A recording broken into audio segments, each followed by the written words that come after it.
फिर high court supreme court की theory 2 minute में खत्म हो जाएगी। वो बोलते हैं नाम बड़े दर्शन छोटे। अरे नाम तो बड़े है लेकिन इसके दर्शन छोटे में हो जाएंगे। क्यों मालूम है? क्यों हाई कोर्ट सुप्रीम कोर्ट के ऊपर है ना, हमारे इनकम टैक्स लॉ में ज़्यादा प्रोविजन है भी नहीं। और बाय द वे तुम लोग सीए बन रहे हो ना, सीए बन भी जाओगे ना, बनोगे ही, क्लाइंट को अगर हाई कोर्ट सुप्रीम कोर्ट में आना है वो सीए को हायर नहीं करता है, एडवोकेट लॉयर लोग को हायर करता है। बाकी सीए भी जा सकता है लेकिन एक क्लाइंट क्या है, अपने केस के लिए चार्टेड अकाउंटेंट को प्रिफर नहीं करता if you to go to high court supreme court. क्यों? क्योंकि सीए ने पढ़ा ही नहीं ज़्यादा, सर लोग पढ़ा भी नहीं रहे। और सर की क्या गलती? सिलेबस में ही रखा नहीं है ज़्यादा। और सिलेबस की क्या गलती? सिलेबस में इनकम टैक्स लॉ है, कोड ऑफ सिविल प्रोसीजर वो सब नहीं है। बट थोड़ा एक रफ नॉलेज होना चाहिए। क्यों? आखिर सीए बन रहे हो तो हाई कोर्ट सुप्रीम कोर्ट का रफ नॉलेज होना चाहिए। तो सी हाई कोर्ट की थियरी पहले हो रही है, 2 मिनट में हो जाएगी। लुक हियर, देखिए समझ जाओगे। ये देखो, आईटैट का जजमेंट आता है उसके बाद ही हाई कोर्ट जाने का सोचते हैं ना। लेकिन पता है आईटैट का judgment if it is on a question of fact case खत्म हो जाता है, लेकिन क्वेश्चन ऑफ लॉ है तो ही आगे बढ़ते हैं।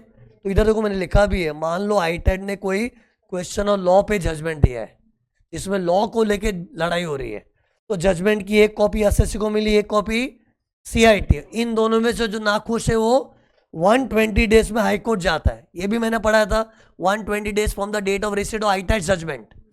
और हाई कोर्ट में आते तो क्या बोले, रेफरेंस किया है। अब सुनो क्या होता है, हाई कोर्ट में हमने केस तो कर दिया, लेकिन हाई कोर्ट बाद में जितने भी केस आते उसमें छांटता है। छांटना मतलब असॉर्ट करना। अगर केस चिंदी है तो रिजेक्ट कर देते, दमदार है तो एक्सेप्ट करते। ये प्रोसीजर हाई कोर्ट में होता है कि केस को लेना है कि रिजेक्ट करना है, लेना है कि नहीं। उस लॉ में क्या लिखा है, only if it's a substantial question of law. बोल के बता, only if it is a substantial question of law.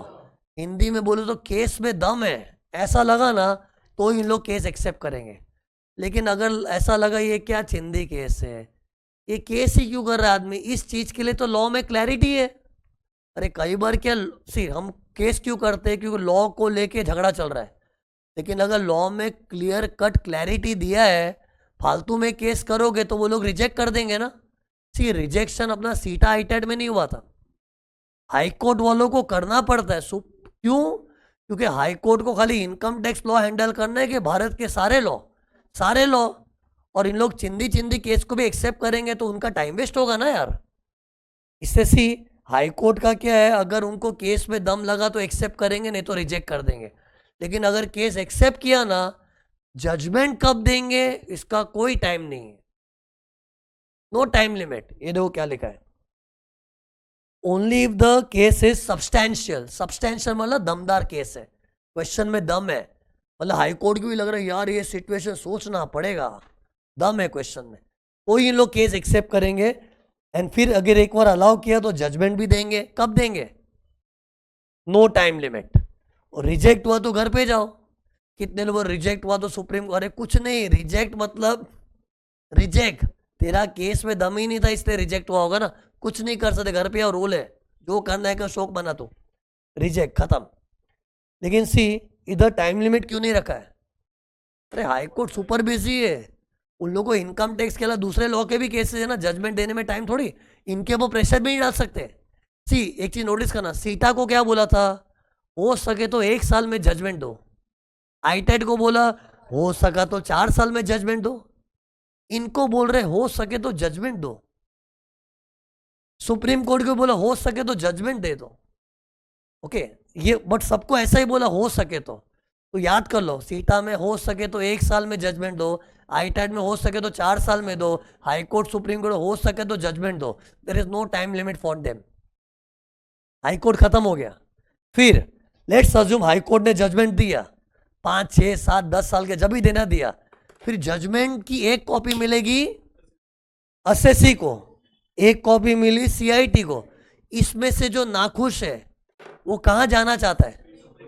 Supreme court जाना चाहता है। चाहने से कुछ नहीं होता, हाई कोर्ट सर्टिफाई किया ना तो ही जा सकते हैं। हाई कोर्ट जब अपना ऑर्डर पास करता है, ये देख जल्दी देख जल्दी देख जल्दी देख इधर, हाई कोर्ट जब अपना ऑर्डर पास करता है ना, उसमें ऐसा लगता है हमारे हिसाब से तो ये जजमेंट है, लेकिन आपको चाहिए तो आप सुप्रीम कोर्ट की राय ले सकते हो।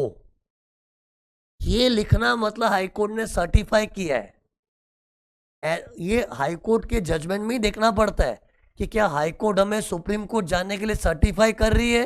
अगर सर्टिफाई कर रही है तो ही जाने का, नहीं किया फिर भी जाओगे तो लात मार के भगा देंगे, है ना।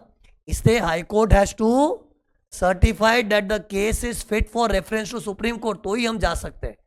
एंड फिर जाना है तो 90 दिन में जाओ, 90 दिन from date of receipt of high court judgement.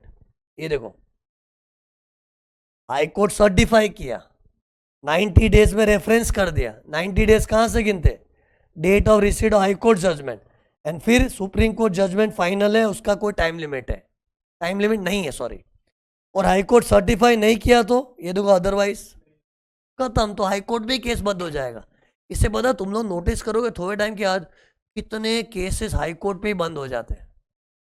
तुम लोग भी ऐसे स्टडी मटेरियल में देखो, मतलब केस लॉ की दुनिया में घुसोगे ना, तुमको लगेगा यार ज़्यादातर सब हाई कोर्ट के जजमेंट होते हैं, सुप्रीम कोर्ट जजमेंट थोड़े बहुत ही होते हैं, क्योंकि most of the cases high court level पे दी एंड, क्यों हाई कोर्ट ने सर्टिफाई नहीं किया, लेकिन सर्टिफाई किया तो सुप्रीम कोर्ट तक भी जाता है। इतना नॉलेज ही होना चाहिए तुमको बस, बाकी नहीं तो देखने हैं तो मालूम मैंने सीटा में पढ़ा था फॉर्म 35 भरना पड़ता है, और आईटेड में क्या था फॉर्म 36 मेमोरेंडम क्रॉस ऑब्जेक्शन वो सब था ना। ये सब चीजें हाई कोर्ट सुप्रीम कोर्ट में भी होती है, लेकिन तुम्हारे सिलेबस में नहीं रखा है। तुमको खाली इतना नॉलेज होना चाहिए। हाई कोर्ट में क्या नॉलेज होना चाहिए बताओ, अगर सब्सटेंशियल क्वेश्चन ऑफ लॉ है तो ही अलाउ करेंगे, नहीं तो रिजेक्ट हो जाएगा। फिर अलाउ भी हुआ ना तो उसके बाद हाई कोर्ट अगर सर्टिफाई की तो ही सुप्रीम कोर्ट जा सकते, वरना केस खत्म। ओके, इतना याद रख लिया, खत्म हो गया है। और बाय द वे मैंने मेरा फर्ज है इसलिए पढ़ा रहा हूँ, लेकिन इसके ऊपर आज तक कभी क्वेश्चन पूछा नहीं, किस पे, हाई कोर्ट सुप्रीम कोर्ट। लेकिन क्या ये थोड़ा बहुत नॉलेज रहेगा ना तो आगे किधर ना किधर कुछ कनेक्शन में हेल्प होता है, इसलिए डन।